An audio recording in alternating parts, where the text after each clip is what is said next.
Hello students, आप सभी का स्वागत है मनोविज्ञान की इस क्लास में।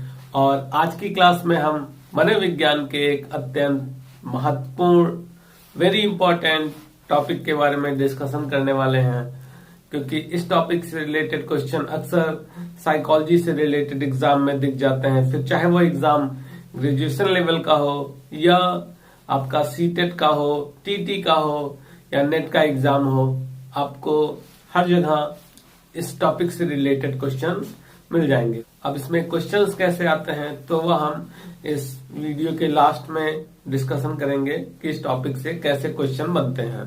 तो स्टार्ट करते हैं आज की क्लास। आज हमारा टॉपिक है उद्दीपक प्राणी अनुक्रिया, या जिसे हम इंग्लिश में कहते हैं स्टिमुलस ऑर्गेनिज्म रिस्पॉन्स, और इसका शॉर्ट फॉर्म होता है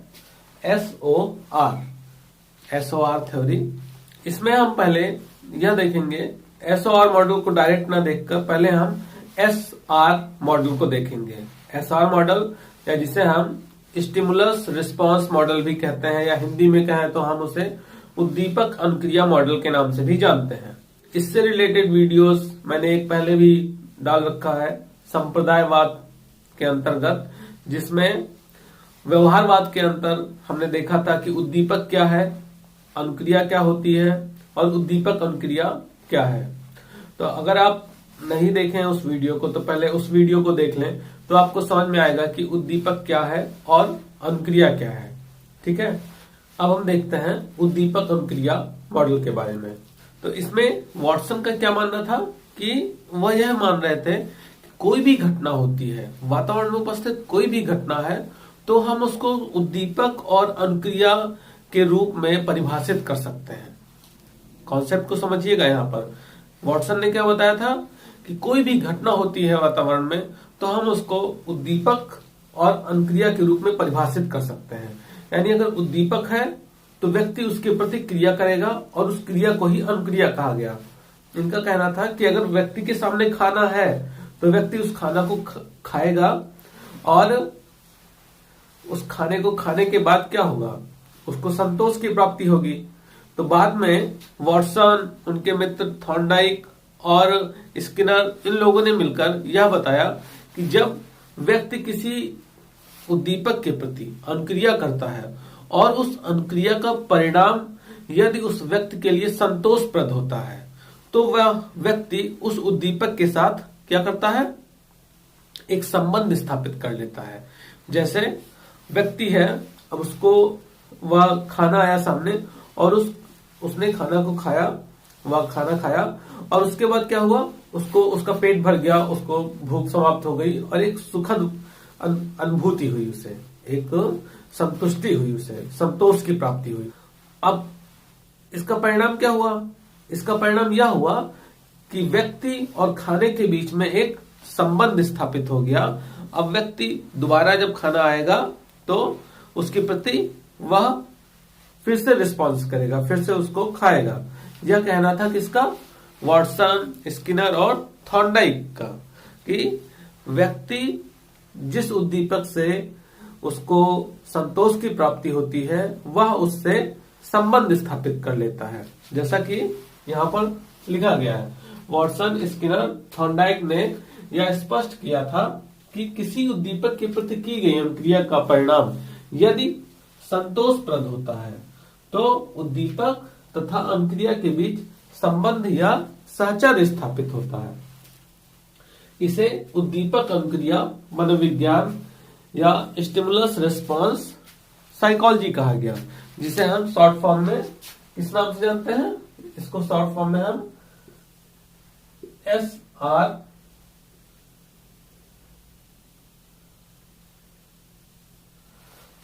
SR मॉडल के नाम से भी जानते हैं। समझ में आया यहां तक? क्या बताया गया इसमें, वॉटसन, थॉर्नडाइक और स्किनर, इन सब ने मिलकर बताया कि व्यक्ति उद्दीपक के प्रति अनुक्रिया करता है और उस अनुक्रिया का जो परिणाम है यदि उस व्यक्ति के लिए संतोषप्रद होता है तो वह उस उद्दीपक से एक संबंध स्थापित कर लेता है। ठीक है, अब जैसे यहां पर बताया गया, यहां पर शेर है, शेर को व्यक्ति ने देखा। अब व्यक्ति शेर को देखते ही क्या करता है, वो डर गया और डर के भाग गया वहां से।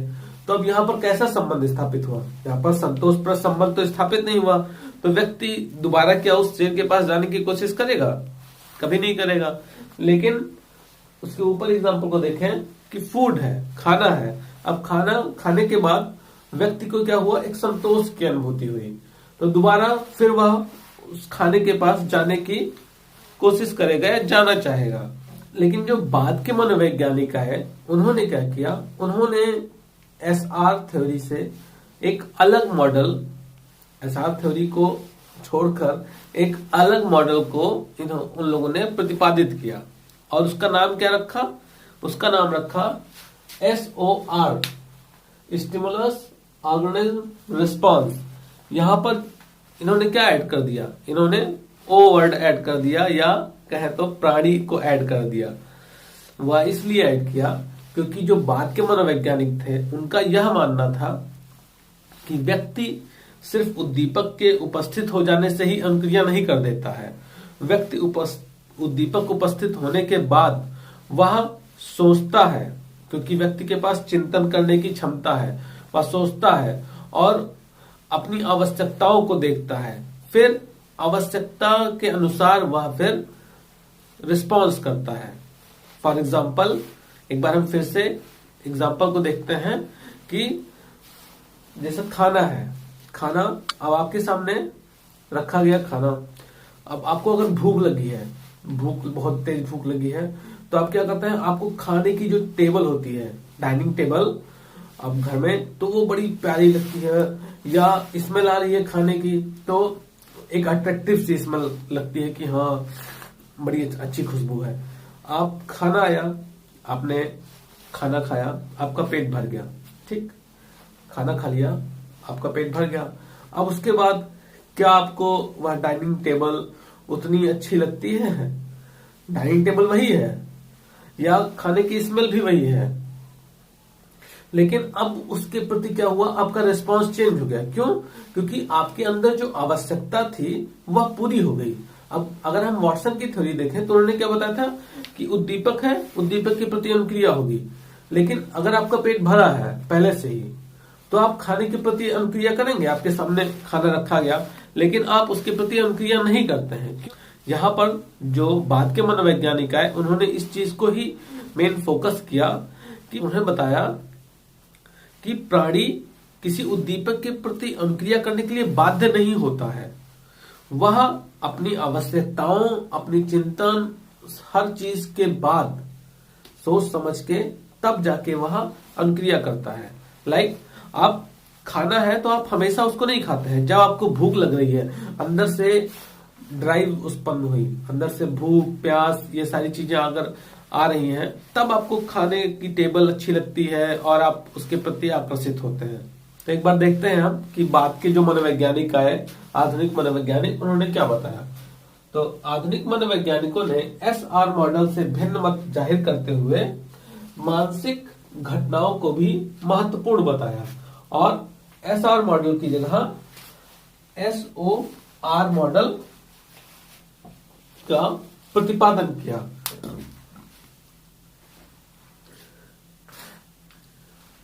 जैसा कि हमने अभी एग्जाम्पल के थ्रू इसको क्लियर किया कि SOR यानी जो प्राणी है, प्राणी की मानसिक प्रक्रियाएं यहाँ पर काफी महत्वपूर्ण होती हैं और वह मानसिक प्रक्रियाओं जिसके अंतर्गत चिंतन हो गया, उसका व्यक्तित्व हो गया, उसकी सांवेगिक स्थिति हो गई, सारी चीजें देखने के बाद तब प्राणी व्यवहार करता है। इसको एक और एग्जाम्पल से समझते हैं कि मान लीजिए आपको भूख लगी है, बहुत तेज भूख लगी है, आपके सामने खाना आया और तब तक पता चला, आपके पास कॉल आया कि आपके किसी रिलेटिव का एक्सीडेंट हो गया है, तो या आपके किसी फ्रेंड को चोट लग गई है, उसका एक्सीडेंट हो गया है।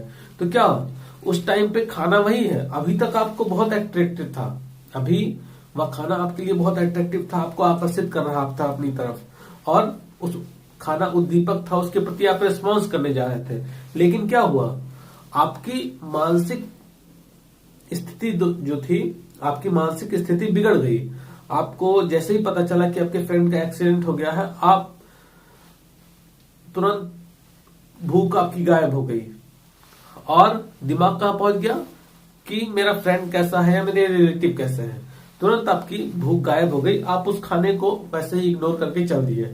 तो यहां पर अब आपको समझ में आ गया होगा कि किस तरीके से एसआर थ्योरी और एसओआर में डिफरेंस है और कैसे आधुनिक मनोवैज्ञानिकों ने प्राणी को महत्वपूर्ण बताया कि प्राणी की मानसिक स्थिति, उसके अंतः क्रियाएं यह काफी महत्वपूर्ण होती हैं और इनका एक महत्वपूर्ण स्थान है उद्दीपक प्राणी अनुक्रिया के अंतर्गत। समझ में आ गया। अब हम देखते हैं कि इससे रिलेटेड क्वेश्चन कैसे आते हैं। तो कई बार क्वेश्चन इसमें यह पूछ लिया जाता है कि एसआर थ्योरी किसने दी। तो एसआर थ्योरी हम जानते हैं कि वॉटसन ने दिया था। उसके बाद पूछ लिया गया कि एसओआर थ्योरी, तो एसओआर वुडवर्थ के द्वारा दिया गया था। यहां पर हम देखेंगे कि एसओआर मॉडल का प्रतिपादन वुडवर्थ ने किया था और इस मॉडल में ओ से तात्पर्य प्राणी के चिंतन प्रक्रिया, व्यक्तित्व एवं सांवेगिक प्रक्रिया आदि से है, जैसा कि अभी हमने डिस्कस किया था। तो पहला क्वेश्चन क्या हो गया कि एसआर मॉडल किसने दिया, वॉटसन ने। दूसरा क्वेश्चन क्या आ गया कि एसओआर मॉडल को किसने प्रतिपादित किया, तो किसने किया था, वुडवर्थ ने।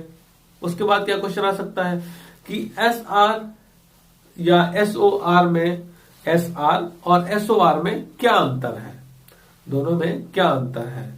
या नेक्स्ट क्वेश्चन क्या बन सकता है कि एसओआर में जो ओ वर्ड है वह किससे संबंधित है।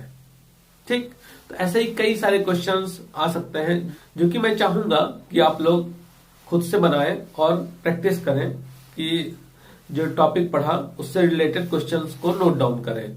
और आज की क्लास में इतना ही। धन्यवाद।